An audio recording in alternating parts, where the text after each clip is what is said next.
Hello दोस्तों। तो आज हम देखने वाले हैं क्या वर्गमूल निकालने की भाग विधि। तो हम लोग वर्गमूल निकालने के भाग विधि क्यों देखने वाले हैं, क्योंकि हम लोग इस विधि से पूर्ण वर्गमूल हो या अपूर्ण वर्गमूल दोनों तरह के प्रश्नों का हम लोग आसानी से हल कर सकते हैं। ठीक है, तो इसमें हम लोग देखने वाले हैं क्या वर्गमूल निकालने के भाग विधि में।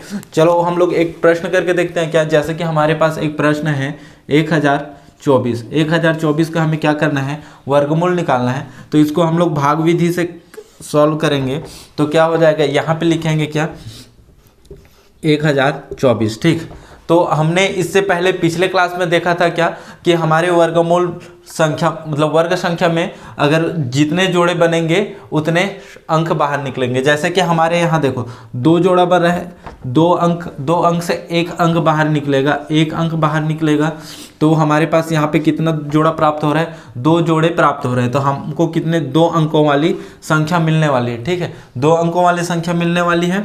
तो चलो सबसे पहले हम लोग क्या कर लेते हैं, यहाँ पे ये एक जोड़ा हो गया, ये दूसरा जोड़ा हो गया। ठीक, तो अब इसमें देखते क्या है, देखो पहला जोड़ा है उसके करीब किसका वर्ग है। ठीक, किसका वर्ग आता है उसको देख लेते हैं। देखो 2 का वर्ग करेंगे तो क्या आता है, 4 आएगा। उसके बाद हम लोग करते हैं क्या 3 का वर्ग करेंगे तो कितना आएगा, 9 आएगा। तो इसलिए हम लोग यहाँ पे क्या लेंगे, 3 लेंगे। जो यहाँ लिखेंगे उसको ऊपर में भी वही संख्या लिखना है। ठीक, तो यहाँ 3 लिखे तो यहाँ क्या हो जाएगा, 3 हो जाएगा। तो ये क्या हो गया, यहाँ पे 9 हो गया। तो इसको माइनस कर देंगे, माइनस करेंगे तो क्या बचेगा, यहाँ से 1 बचा। ठीक, यहाँ से 1 बचा। तो अब देखो क्या, ये हमारे पास ये संख्या है क्या, दूसरा जोड़ा है। इस जोड़े को यहाँ पे हम लोग लिख देते हैं, यहाँ पे लिख दिए। उसके बाद देखो ये वाले जो 3 हैं, ऊपर में जो 3 है हमारे पास क्या, भागफल उसको हम लोग कहाँ लिखेंगे, यहाँ पे लिख देंगे। और इसको क्या करेंगे, 3 यहाँ पे लिखे, और जो भागफल और भाजक इसको क्या कर देंगे, हम लोग जोड़ेंगे तो क्या प्राप्त होगा हमें, 6 प्राप्त हुआ। यहाँ पे 6 प्राप्त हो गया हमें। तो देखो 6 प्राप्त होगा। अब यहाँ पे वो संख्या लिखना है जिसको गुणा करने पर हमको जो संख्या प्राप्त होती है। ठीक, तो यहाँ पे अगर हम लोग 1 से गुणा करेंगे तो हम लोग को 61 ही प्राप्त होगा। अगर हम लोग 2 से गुणा करते हैं तो क्या प्राप्त होगा, 2 से गुणा करेंगे तो हमको 124 प्राप्त होगा। ठीक, 2 से गुणा करेंगे तो देखो करके भी देख लेते हैं, 62 गुणित 2, 2 एकम 2, 2 दूनी 4, 6 दूनी 12। ठीक, तो हमको क्या प्राप्त हो गया, 62 का गुना हम लोग 2 से करेंगे तो क्या हो जाएगा, 124। ठीक है, तो अब इसको माइनस करेंगे तो ये क्या हो गया, 0 हो गया। देखो यहाँ पे 2 लिखे हैं तो वो 2 को हम लोग यहाँ पे भी लिखे हैं, और यही 32 जो है क्या हो गया, हमारा वर्गमूल हो गया। ठीक, किसका वर्गमूल हो गया, 1024 का हमारा वर्गमूल हो गया। तो चलो अब देखते हैं क्या, हमारे पास एक प्रश्न है वर्गमूल के रूट ओवर 1664 अब हम इसका क्या करते हैं, जोड़ा बना लेते हैं। जोड़ा बनाएंगे तो क्या हो जाएगा, ये एक संख्या हो गया, ये दूसरा जोड़ा हो गया, और ये क्या हो गया, एक जो है सिंगल बचा। तो इससे पहले हमने क्या देखा था कि अगर 5 अंकों वाली संख्या है तो हमें यहाँ से कितने अंक का वर्गमूल प्राप्त होगा, 3 अंकों वाली संख्या प्राप्त होगी। ठीक, 3 अंकों वाली संख्या प्राप्त होगी। देखते हैं कि 3 अंकों वाली संख्या प्राप्त होता है कि नहीं। देखो अब हम लोग जब इसको भाग विधि से सॉल्व करेंगे तो इसको एक जोड़ा और इसको एक जोड़ा बना के भी कर सकते हैं, या फिर हम लोग इसको 2 जोड़ा और इसको सिंगल भी बना सकते हैं। तो हम लोग क्या करेंगे, इसको एक जोड़ा बना के सॉल्व करते हैं। तो क्या हो जाएगा, यहाँ पे लिखेंगे क्या, 16 64 1, फिर भाग विधि से। अब देखो यहाँ पे ये क्या है हमारा, ये एक जोड़ा है और ये दूसरा जोड़ा। तो देखते हैं क्या हमारे पास 166 के करीब किसका वर्गमूल होता है। तो 12 हम देखते हैं क्या, 11 का वर्गमूल करेंगे तो वर्ग निकालेंगे तो 121 आएगा। तो इसी तरह अगर हम लोग 12 का निकालते हैं तो कितना आएगा, 144 आएगा। तो यहाँ क्या लिखेंगे, 12, तो ये हो गया कितना, 44। तो ये 12 गुणित 12 की हैं, तो ये क्या हो गया, 12। तो अब इसको क्या कर देंगे, माइनस कर देंगे।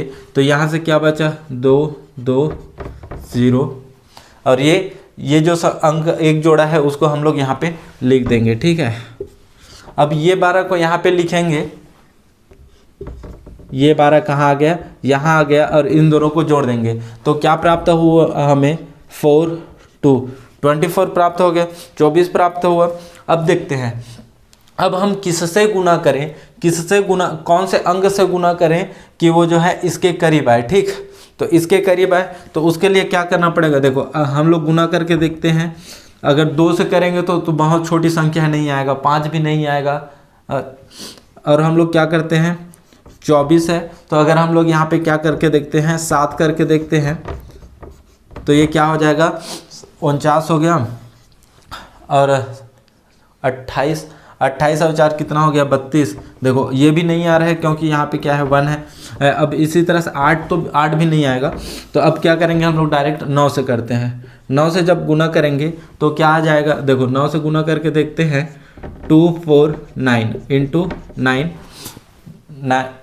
9 गुना 9 कितना हो जाएगा, 81। 81 का कितना, 8 हो गया, और कितना हो गया, 9 चौक 36, 9 चौक 36, 36 और 8 कितना हो गया, 44 हो गया। यहाँ से क्या गया, 4 गया, फिर 9 कम 9 9 दूनी 18, 18 और 4, 18 और 4 कितना हो गया, 22 हो गया। ठीक, तो देखो हमको कितना चाहिए था, 22 41 चाहिए था, और हमें क्या मिल गया, 22 41, 22 41 मिल गया। ठीक, तो इससे हमको हमारा वर्गमूल मिल गया क्या, 16 64 1 का वर्गमूल हमें प्राप्त हुआ कितना, 129। ठीक, हमने क्या देखा था कि हमारे पास 5 अंकों वाली संख्या, 5 अंकों वाली है तो हमको कितना अंक प्राप्त होगा, 3 अंक वाली प्राप्त होगा। तो ये हमको कितने, 3 अंक वाले प्राप्त हो गया। ये क्या हो गया हमारा आंसर। ठीक है, तो अब हम देखते हैं क्या, गुणा विधि। तो गुणा विधि का प्रयोग हम कब कर सकते हैं, जब हमारे पास कोई पूर्ण संख्या हो तभी हम लोग गुणा विधि का उपयोग कर सकते हैं। ठीक है, तो चलो अब हम एक प्रश्न करके देखते हैं, इससे हमको समझ आ जाएगा। हमारे पास एक प्रश्न है, क्या रूट के अंदर है 216, इसका हमको क्या करना है, वर्गमूल निकालना है। तो वर्गमूल निकालने के लिए क्या करेंगे, अब हमने इसको गुणा विधि में सॉल्व करना है, तो यहाँ लिख देंगे क्या, 216। ठीक, अब देखते हैं कि ये किससे भाग जा रहा है। तो देखो इसमें 6 है तो ये किससे चला जाएगा, 2 से चला जाएगा, तो ये क्या हो जाएगा, 2 एकम 2। अब देखो 2 8 16 होता है, लेकिन यहाँ पे हम लोग 2 अंक एक साथ उठा रहे हैं, यहाँ सिंगल उठाए थे, तो यहाँ पे क्या हो जाएगा, पहले 0 हो जाएगा, फिर क्या होगा, 8 हो जाएगा। ठीक, ये हो गया। फिर उसके बाद देखो क्या हो जाएगा, यहाँ पे 2 से करेंगे, फिर क्या हो जाएगा, 2 5 6 10 हो गया, और यहाँ पे 4। फिर यहाँ पे क्या हो जाएगा, 2 से 2 दूनी 4 हो गया, और 1 2 7 14। अब फिर क्या हो जाएगा, 3 से करेंगे,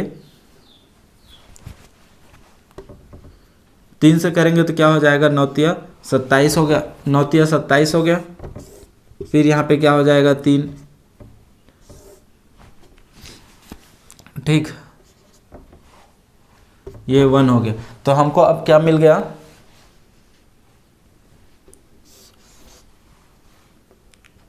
2 into 2 into 2 into 3 into 3 into 3, ये प्राप्त हुआ। देखो अब जितना जोड़ा बनेगा उतना बाहर निकलेगा। तो हम देखते हैं क्या, ये हमारा एक जोड़ा हो गया, ये दूसरा जोड़ा। तो अब क्या मिलेगा हमको बाहर में, 2 इंटू 3 रूट ओवर 2 इंटू 3, ये बचा और ये बचा। तो हमको क्या प्राप्त हो गया, अब इसको इंटू करेंगे तो क्या हो जाएगा, 6 रूट 6। ये हमारा क्या हो गया, आंसर हो गया किससे, गुणनखंड विधि से। ठीक है, तो ठीक है दोस्तों, अब हम मिलेंगे आपको अगली क्लास पे बहुत जल्द। हमारे साथ बने रहने के लिए धन्यवाद।